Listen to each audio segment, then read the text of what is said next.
The 8th century marks the beginning of the so-called Viking Age, when a monastery on the island of Lindisfarne was attacked by seafaring raiders from Scandinavia. These raiders were variously referred to by the Anglo-Saxons who encountered them as Danes, Northmen, Pagans, and Vikingas, or in modern English, Vikings. I will be using the term Norse since this is the term used by historians, and not all Scandinavians at the time partook in these raids. We know that the Norse traveled very far. Archaeological excavations in Newfoundland, Canada revealed a small Norse settlement of 8 houses. This settlement is corroborated in Old Norse texts, namely the Saga of Eric the Red and the Saga of the Greenlanders, which detail how a group led by Leif Erikson sailed somewhere west of Greenland and settled in a place they called Vinland, or Wineland, on account of all the grapes that they found. The settlement founded by Leif is actually inhabited for 3 years by another expeditionary group led by Thorfinn Karlsefni. This group trades with Native Americans and rears children, with Thorfinn's son being the first European born in North America. Of course, the saga of the Vinland settlement is ill-fated, as a fight breaks out with the natives and the Norse are forced to return to Greenland. It makes sense why the Vinland settlement has garnered so much attention. If the Norse had stayed in North America, our world would probably look drastically different than it does today. But a few years before the discovery of the Vinland settlement, another extraordinary discovery was made in Helgö, Sweden. A small bronze statue of the Buddha seated atop a lotus flower. Archaeologists theorized, based on the materials and design of the statue, that it was produced in the Gupta Empire somewhere around Kashmir in the 6th century. So if we know how far west the Norse went, then how far east did they go? How did the statue end up 3,000 miles away from Kashmir 2 centuries later?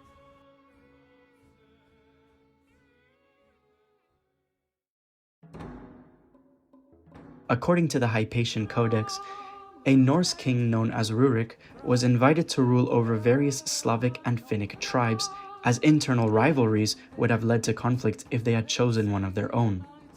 Rurik would then set up the capital of his new kingdom, known as the Rusland in medieval texts, at Ladoga, which quickly became an important trading outpost as it sat at the mouth of both the Dnieper River and the Volga River.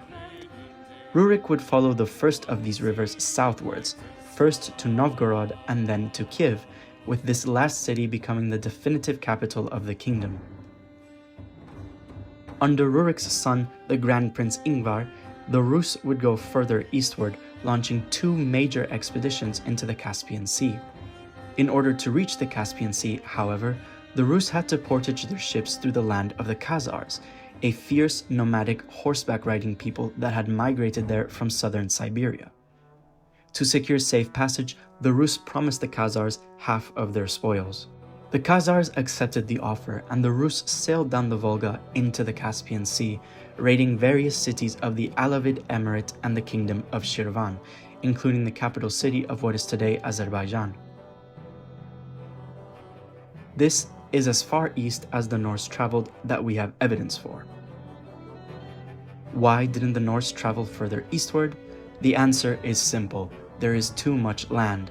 The Norse were primarily a seafaring culture, though if we want to put our tinfoil hats on, the last inland sea east of the Caspian is the Aral Sea.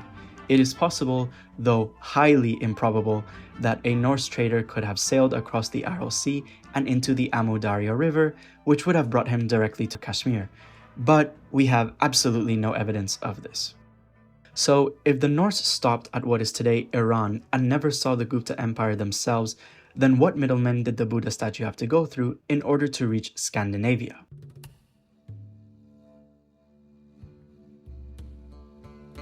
The 7th and 8th centuries were the golden age of what is known as the Silk Road, a transcontinental network of trade routes that stretched from China to Rome, later preserved by the connective tissue of the 3 Islamic caliphates and the Mongol Empire.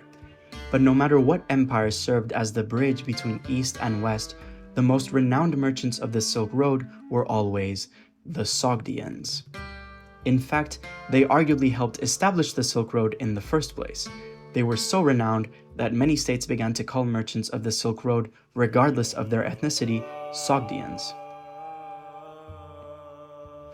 The Sogdians were an Iranic peoples, and Sogdia was a collection of city-states centered around the city of Samarkand.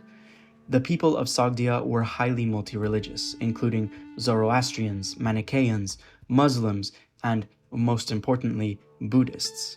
This is because Sogdia at one point formed part of the Kushan Empire, which was one of the earliest major centers of Buddhism in the world. The Sogdians, like the Norse, traveled extensively. In China, they rose to important administrative and military positions, as evidenced by lavish Sogdian tombs in Xi'an. At one point, Sogdia was even incorporated into the Tang Empire as the Anxi Protectorate. A Sogdian general in the Imperial Tang army, An Lushan, would then lead a rebellion which plunged China into nearly a century of warlordism. Additionally, in one of the first ever acts of industrial espionage, 2 Christian monks smuggled Chinese silkworms from Sogdia and into the Byzantine Empire. Here, we have a land with extensive connections all across Eurasia, and with significant Buddhist influences. With this in mind, I see 4 possible routes that the Buddha statue could have gone through to end up in Helgö. The first is the Volga trade route. Across the Caspian Sea, this is the nearest point of contact to the Sogdians that the Norse would have had. The route stretched from Ladoga to Baghdad. The second possible route is the Dnieper trade route, crossing the Black Sea and into the Mediterranean. This trade route was traveled much more often, connecting Kiev and Constantinople, 2 major cities and economic centers. The third, and I think most likely trade route, is an overland trade route, directly from Sogdia through the land of the Khazars and into the theme of Klimata. This is a much older trade route, more closely matching the time period in which the statue was found, as well as the golden age of the Silk Road. The theme of Klimata was then the northernmost outpost of the Byzantine Empire, and also the northernmost destination of the Silk Road.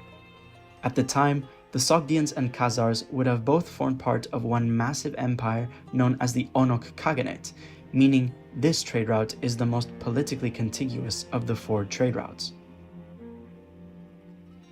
The fourth possible route is one I found in this 1999 article, which proposes that the statue could have reached Scandinavia via the Amber Road, an ancient trade route that connected the Baltic and Mediterranean seas through the Vistula River.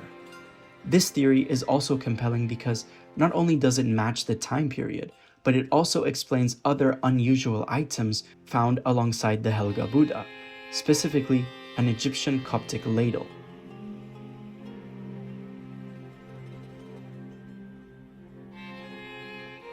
Interestingly, the oldest Buddha found west of the Ural Mountains is in Egypt, but this Buddha was made in Egypt, not transported from elsewhere.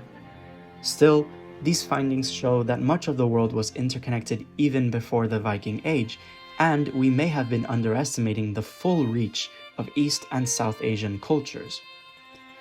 The Berenike Buddha was only recently excavated in 2022, so we are excitedly awaiting new information.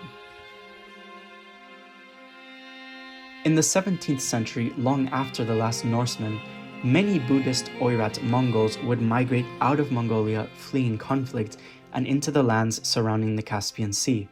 It was here that the Norse portaged their ships into the Volga to raid the cities of Shirvan and the Alavids. Thus, the gateway that probably brought a rare Buddha statue to Scandinavia is today the only republic west of the Ural Mountains that is Buddhist majority. In other words, Kalmykia is the only Buddhist republic in Europe. Though, as far as I know, there were no Buddhist Europeans, and much less Buddhist Norsemen before that. The Helgö Buddha was found with leather straps around the neck and wrists, meaning it was likely worn as a kind of protective or decorative talisman, and the man who wore it likely didn't know anything about Buddhism. But it's fun to imagine a rugged, axe-carrying Norseman with a Buddha talisman around his neck, and to imagine how many distant lands that statue saw over the course of centuries before it was laid to rest. Who knows, maybe the Buddha also saw North America before Columbus.